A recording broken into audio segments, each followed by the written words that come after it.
Ladies and gentlemen, as you age, you come to realize something profoundly unsettling yet liberating. Most things in life are not under your control. The opinions of others, the foolishness of youth, the endless cycle of conflict, these are distractions.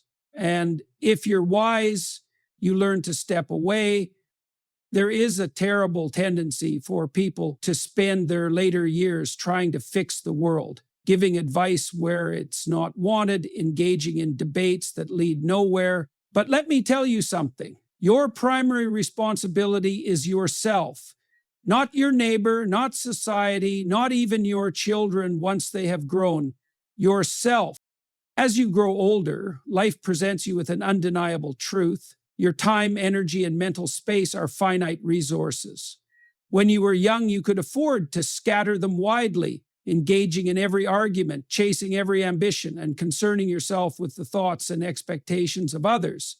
But in old age, there comes a necessary shift.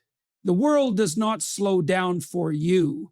People do not suddenly become more considerate of your wisdom. In fact, the opposite is often true. Society moves forward, often disregarding those who have already walked the path. And if you are not careful, you will spend your final years shouting into the void, exhausted by trying to hold on to things that no longer serve you. This is why solitude is not just valuable in old age, it is essential. Solitude does not mean loneliness. It means refinement. It means stepping back from the noise, from the endless chatter of people who do not seek wisdom but validation.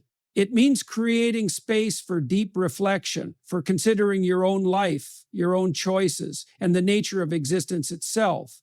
When you focus on yourself in old age, you do not do so out of selfishness, but out of necessity. You have spent decades giving your time, your energy, your love, your wisdom. There comes a time when you must turn inward and ask, what do I need now? What will bring me peace?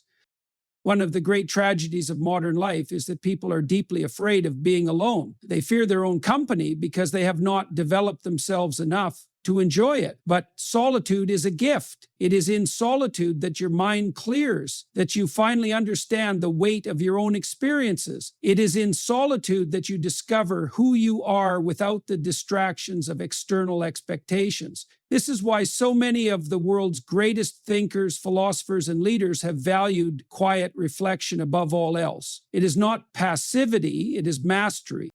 When you prioritize self-reflection in old age, you begin to strip away the unnecessary. You stop concerning yourself with things that once seemed urgent but were in reality trivial. You no longer feel the need to prove yourself to others because you understand that the only validation that truly matters is your own. This does not mean arrogance. It means clarity. You have lived enough life to know that people's opinions shift like the wind, that what is celebrated today is forgotten tomorrow. So why waste your remaining time chasing the approval of others when you could be pursuing a deeper understanding of yourself?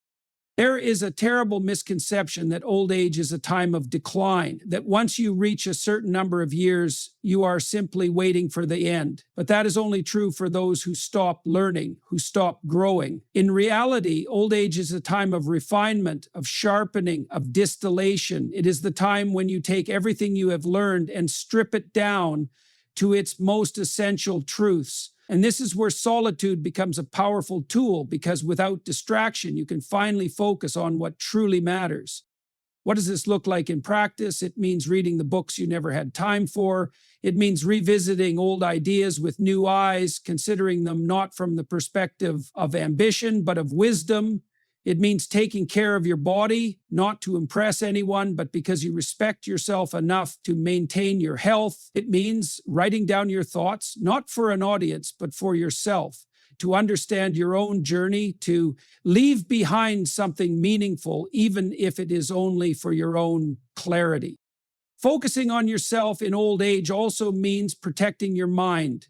The world will continue to be chaotic. There will always be news that enrages, politics that frustrate, people who disappoint. But ask yourself, is it worth your peace?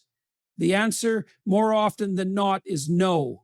This does not mean you ignore the world. It means you engage with it on your terms in ways that do not drain you. It means you choose where your attention goes, because attention is the most valuable currency you have left. Another crucial aspect of focusing on yourself is letting go of past regrets. By the time you reach old age, you will have made mistakes. You will have lost opportunities, hurt people, been hurt yourself. But carrying those regrets into your later years is like dragging a heavy chain behind you. It serves no purpose but to slow you down. Reflection is valuable, but dwelling is poison. The past is done. What matters now is how you choose to live the years you have left, and that should be with clarity, with purpose, and with a focus on your own well-being. There's also a misconception that in old age, your role is to constantly dispense advice, to correct the mistakes of the younger generations. And while wisdom is valuable, it is often wasted on those who are not ready to receive it. Do not waste your breath on ears that refuse to listen. Instead, embody the wisdom you wish to share. Let your actions speak louder than your words. The world does not need more people arguing. It needs more people living by example. Focusing on yourself does not mean disconnecting from those you love. It does not mean shutting yourself away in bitterness or isolation. It means choosing your energy wisely, spending your time with those who bring you joy, engaging in conversations that uplift rather than drain you.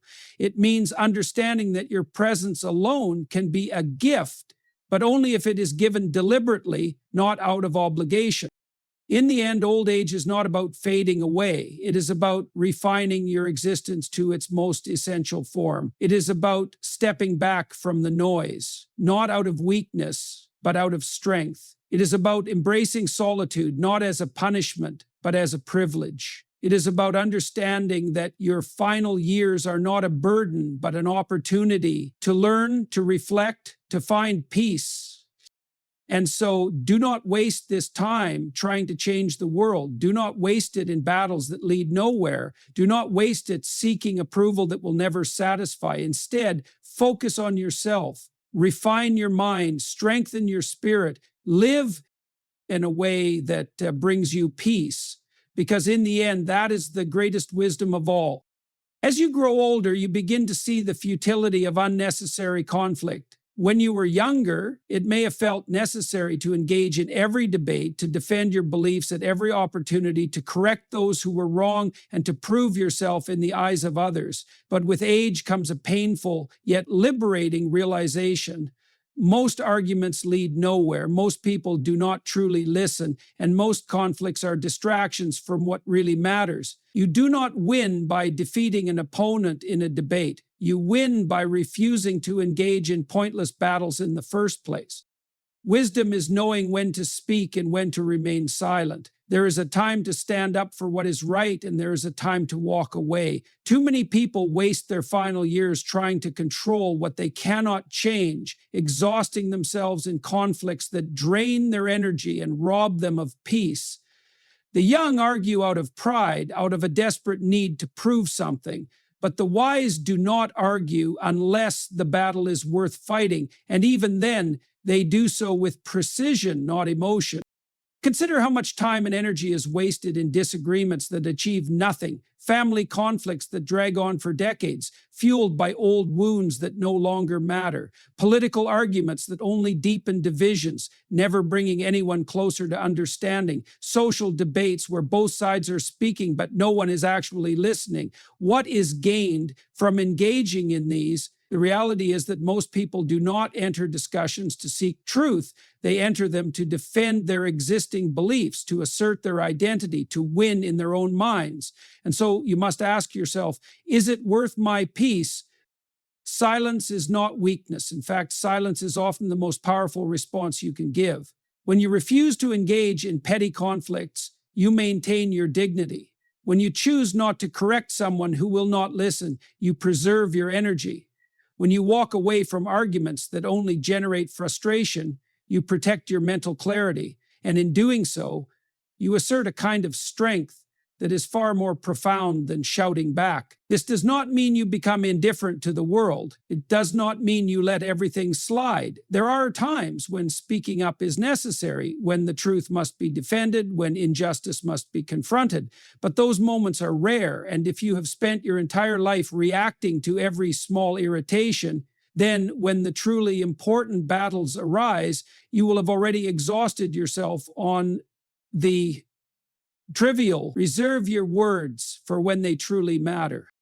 There is also the question of influence. People believe that by arguing they will change others. They believe that if they just say the right words, make the right points, they can convince someone to see things differently. But this is almost never the case. People do not change because they were argued into submission.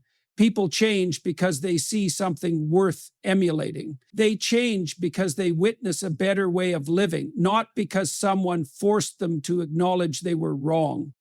If you want to truly influence others, do not waste your breath trying to win debates. Instead, live your wisdom. Be the person who does not need to argue because your actions speak for themselves.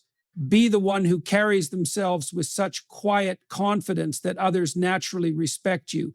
That kind of influence is far more lasting than any speech, any lecture, any attempt at verbal persuasion. Another reason to avoid unnecessary conflict is the toll it takes on your health. Stress, anger, frustration, these are poisons that weaken the body and cloud the mind. The more you engage in conflict, the more you allow these poisons to take root. You have limited time left in this world. Do you really want to spend it in frustration, in bitterness, in endless battles that lead nowhere? Or do you want to spend it in clarity, in peace, in the company of people who uplift rather than drain you? Many people in old age feel the need to constantly correct the younger generation, to give unsolicited advice, to remind others of their mistakes. But ask yourself, when you were young, did you listen to every piece of advice given to you? Or did you learn through experience, through failure, through trial and error? The young will make their mistakes just as you did, and often no amount of lecturing will change that. So instead of exhausting yourself trying to fix others, focus on being the kind of person they might one day want to learn from. There is great freedom in choosing silence. It is the freedom to step back from unnecessary drama. It is the freedom to let go of the need to prove anything. It is the freedom to focus on what truly matters rather than getting caught up in battles that only drain you. And most importantly, it is the freedom to maintain your inner peace no matter what chaos surrounds you. Some might mistake your silence for passivity, but that is because they do not understand the power of restraint. To be able to speak but choose not to, that is control. To be able to argue but decide it is not worth it, that is wisdom. To have opinions but not feel the need to force them on others, that is strength. In the end, life is too short to waste on unnecessary conflict. Speak only when your words add value, argue only when the battle is worth fighting, and more often than not, walk away, not because you are weak, but because you are wise. In old age, your greatest asset is your peace. Guard it fiercely and do not give it away to meaningless disputes. There is an undeniable strength in silence, a kind of quiet power that radiates from those who no longer feel the need to prove anything to anyone. When you are young, there is an impulse to be heard, to assert yourself, to ensure that people recognize your value. You engage in debates, you seek validation, you try to shape the world with your words. But as you age, a deeper understanding settles in. You realize that true power is not in how loudly you speak, but in the depth of your presence. A person who carries themselves with quiet confidence does not need to announce their wisdom. They do not need to argue or demand attention. Their presence alone commands respect. There is something profound about a man or woman who can sit in a room and say little, yet still hold more influence than those who never stop talking. This is because words, when used too often, lose their impact. They become noise. But when a person speaks rarely and with intention, their words gain weight. People listen because they know that what is being said has been measured, considered, and is worth hearing. Throughout life, many waste their energy trying to be heard by those who will never truly listen. They believe that if they speak enough, argue enough, explain enough, they will change others. But the reality is that influence does not come from shouting over the crowd. It comes from a presence that commands attention without force. The strongest individuals are those who do not need to convince others of their worth because their actions and their demeanor already demonstrate it. Consider the difference between the wise elder who sits quietly in thought and the person who constantly interrupts conversations to prove their intelligence. The elder has no need to dominate discussions. They do not scramble to be recognized. They understand that true wisdom does not need to fight for space. It makes space for itself through sheer presence. People gravitate toward those who exude inner stability, not those who seek validation through endless talking. The mistake many make in old age is believing that their years of experience entitle them to be listened to at all times. They believe that because they have lived longer, their words should carry immediate authority. But wisdom is not something you demand. It is something you embody. You do not become influential simply because you have lived many years. You become influential because you have learned to master yourself. And self-mastery begins with restraint, with knowing when to speak and when to remain silent. Silence, when used correctly, is a form of discipline. It allows you to observe more than you react. When you do not rush to respond, you see things more clearly. You notice patterns in people's behavior. You recognize when a discussion is pointless before wasting your energy, and you develop the ability to weigh your words before releasing them. The more you practice silence, the more control you gain over your own mind. This is why the most powerful individuals, whether in history, leadership, or personal life, are rarely the ones who talk the most. They are the ones who listen, who choose their words carefully, who act rather than argue. A person who speaks too much is often covering insecurity, trying to fill the space with noise to compensate for a lack of true presence. But a person who has developed inner stability does not need such compensations. They are comfortable in silence because they do not seek approval from the outside world. They have already approved of themselves. There is another aspect to the power of quiet strength. It disarms people. When you do not react impulsively, when you do not rise to anger easily, when you do not jump into every debate, people cannot control you. They cannot pull you into unnecessary drama because you refuse to be baited. This gives you an advantage over those who are emotionally reactive. They spend their energy in arguments while you conserve yours for what truly matters. They reveal their weaknesses through their inability to remain composed, while you maintain an aura of control that commands far more respect. In your later years, this ability to remain silent in moments of conflict becomes even more valuable. You have nothing to prove anymore. There is no need to defend yourself against every challenge. No reason to waste time trying to convince others of things they are not ready to understand. Let people believe what they want. Let them argue among themselves.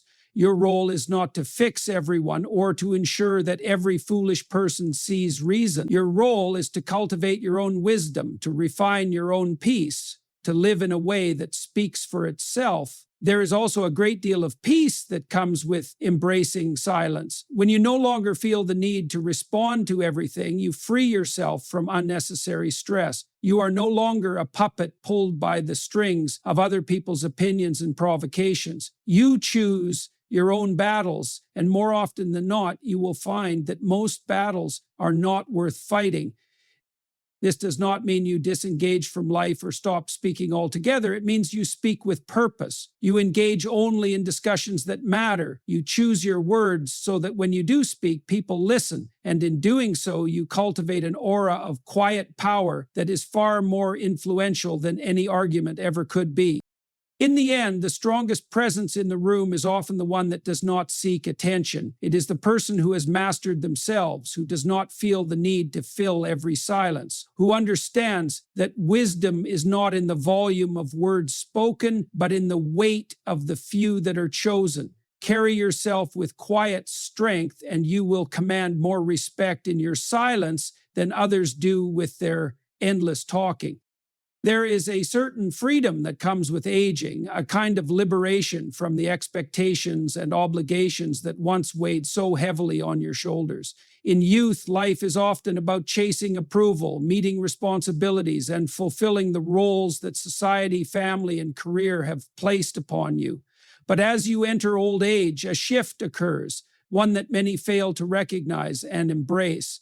The truth is, you no longer owe explanations to anyone. You have spent decades proving yourself, fulfilling duties, meeting expectations, and walking the path laid before you. Now the time has come to step away from that burden and live according to your own terms.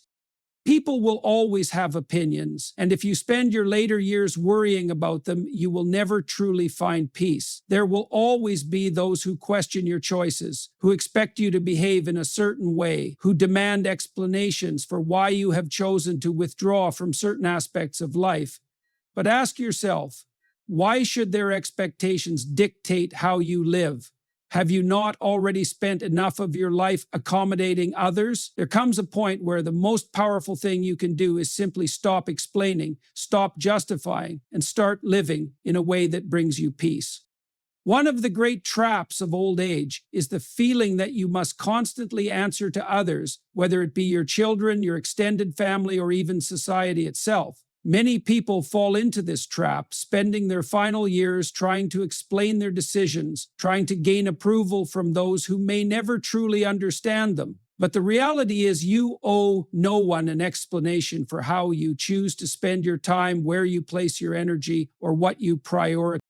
Consider how much stress and frustration is created by the need to justify yourself, the need to explain why you no longer want to engage in meaningless social obligations, the need to defend why you prefer solitude over constant interaction, the need to rationalize why you have chosen to focus on yourself instead of pouring endless energy into fixing the problems of others.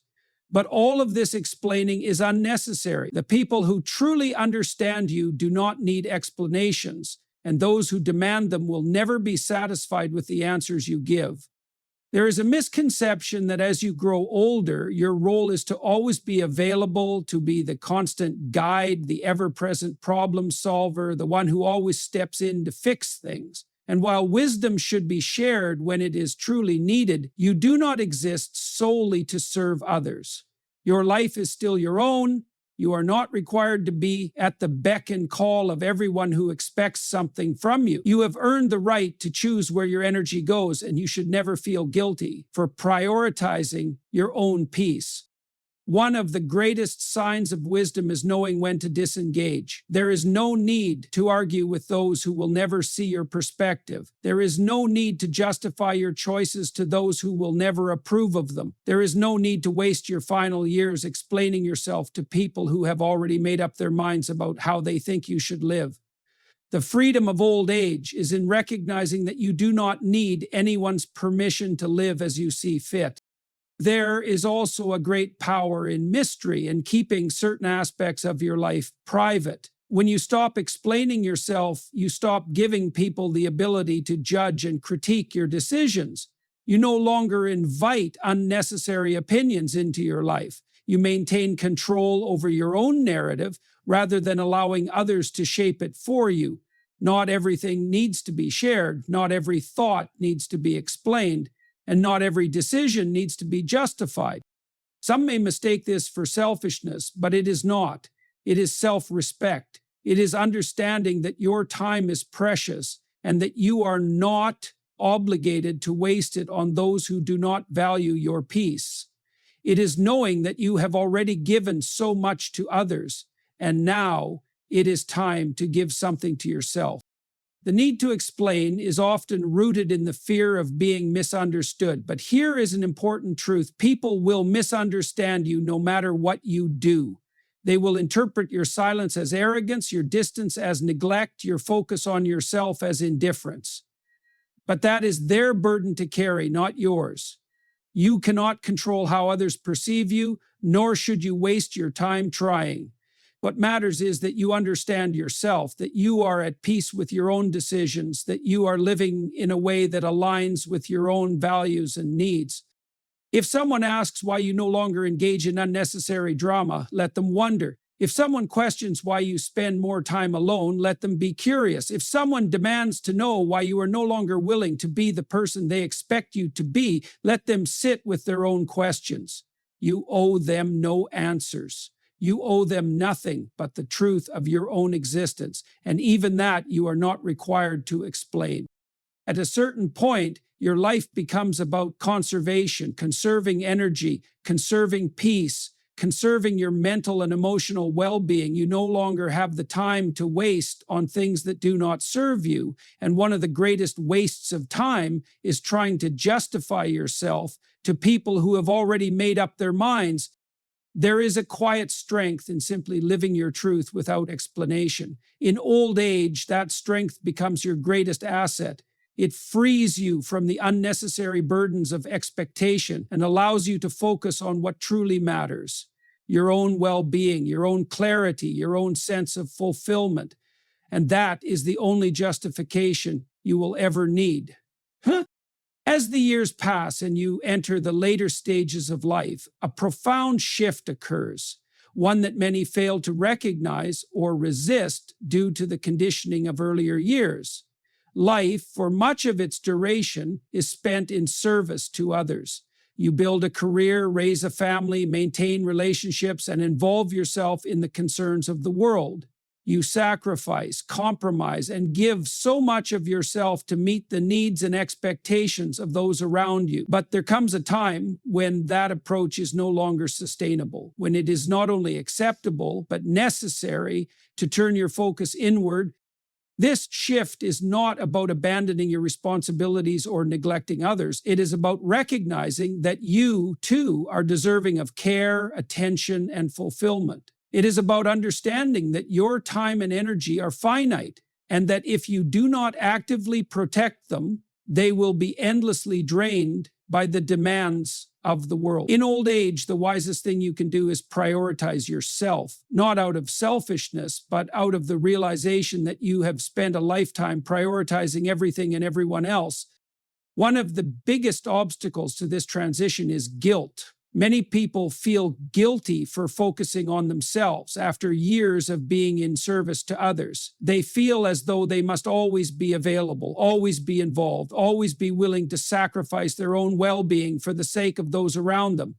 But this is an illusion, one that leads only to exhaustion, resentment, and unfulfilled potential in your later years. There is nothing noble about running yourself into the ground for the sake of others who may not even appreciate the sacrifice. The truth is, you cannot pour from an empty cup. If you do not care for yourself, if you do not take ownership of your own peace, then what exactly do you have left to give? Beyond exercise, nutrition plays an equally decisive role. The modern diet is a disaster, a combination of processed sugars, refined carbohydrates, and inflammatory foods that slowly erode metabolic health. Many people eat not for sustenance, but for pleasure, for convenience, for emotional comfort.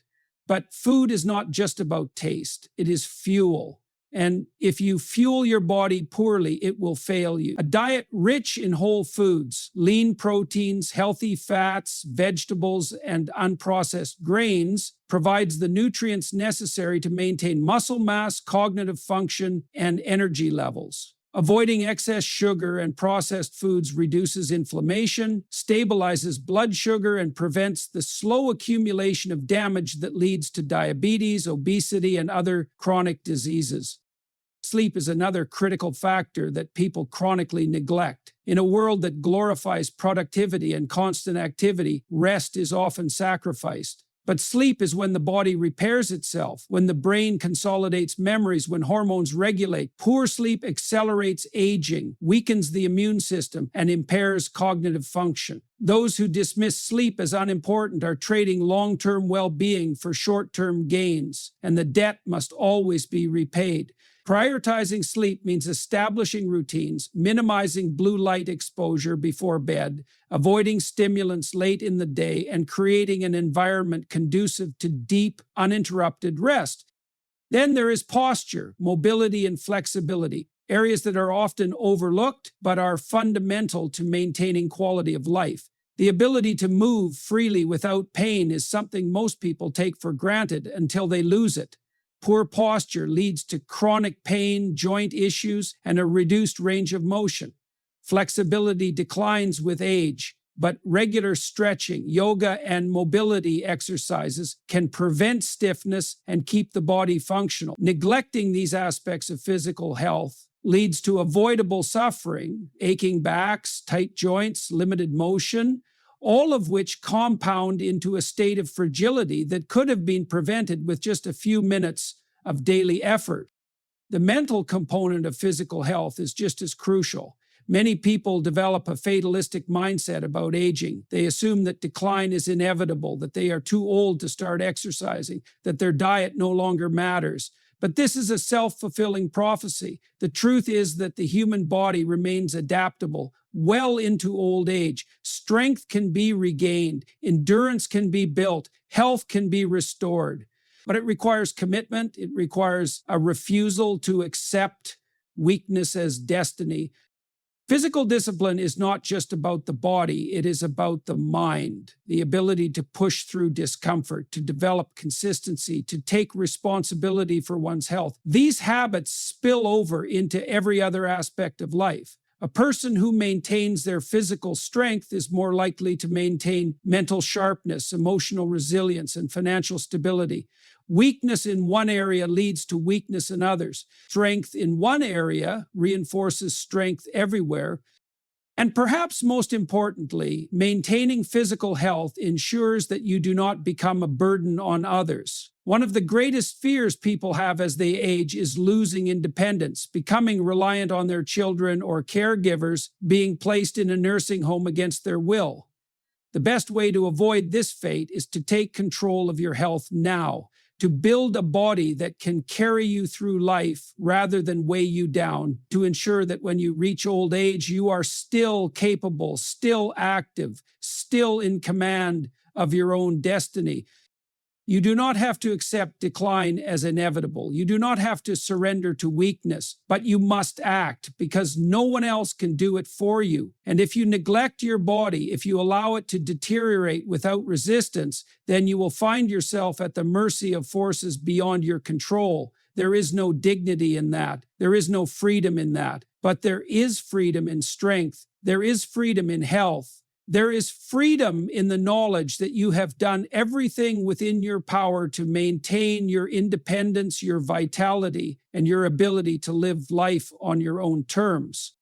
And that freedom is worth fighting for. Financial independence is not just about having enough money to survive. It is about having the ability to make choices, to maintain dignity, and to live life on your own terms. Many people assume that once they reach old age, their family will take care of them, that their children will step in to provide financial support if needed. But this is a dangerous assumption.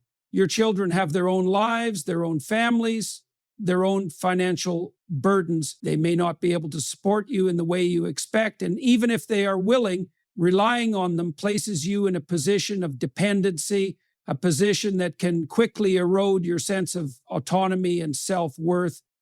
The truth is that financial stability is a direct reflection of responsibility. It is the result of years, decades of careful planning, discipline, and foresight. Yet too many people enter old age unprepared, having spent their working years without properly saving, investing, or managing their resources. They reach retirement with little more than a modest pension or government benefits, assuming it will be enough. But financial security is not something that happens by accident. It must be built deliberately with strategy and patience. One of the most fundamental mistakes people make is assuming that financial planning is something to worry about later. They put off saving, they spend without consideration for the future, they assume they will always be able to work. But time moves quickly, the years slip away, and suddenly later is here, and the options are limited. The most powerful tool in building financial security is time, and the earlier one begins, the more freedom they will have in their later years. But even for those who start late, the principle remains the same. Financial security is a matter of discipline, of learning to live within one's means, of prioritizing long-term stability over short-term gratification. One of the most essential aspects of financial independence is avoiding debt. Debt is a trap that can quickly consume any sense of security. It limits freedom, forces people into dependency, and creates stress that erodes mental and emotional well-being. Many people live beyond their means, financing lifestyles they cannot afford, accumulating credit card debt, mortgages, and loans that become impossible to manage. And as they age, those debts do not disappear. They become a weight that drags them down, making retirement difficult, if not impossible. The key is to live in a way that ensures financial control rather than financial servitude. If you owe money, you are beholden to someone else. True independence means being free from that burden. But financial independence is not just about saving money, it is about making money work for you. Investing wisely, even in small amounts, can mean the difference between comfort and struggle in old age. Many people fear investing because they do not understand it, or they assume it is something only for the wealthy. But the reality is that wealth is built over time through smart decisions, not luck. Understanding basic financial principles, compound interest, asset diversification, passive income, can provide the security necessary to ensure that you are not dependent on others. The person who has built financial resilience does not fear the future. They do not panic at economic downturns. They do not live in constant worry about unexpected expenses. They have created a system that allows them to navigate uncertainty with confidence. Beyond financial investments, there is another often overlooked investment that determines long-term financial well-being: investing in oneself. Skills, knowledge, and the ability to adapt are among the most valuable assets anyone can have.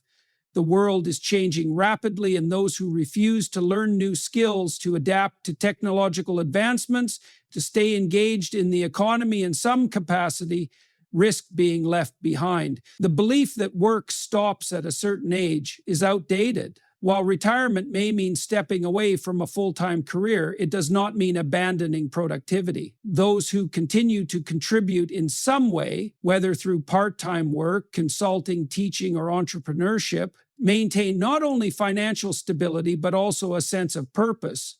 And purpose, more than anything, is what keeps people alive and engaged.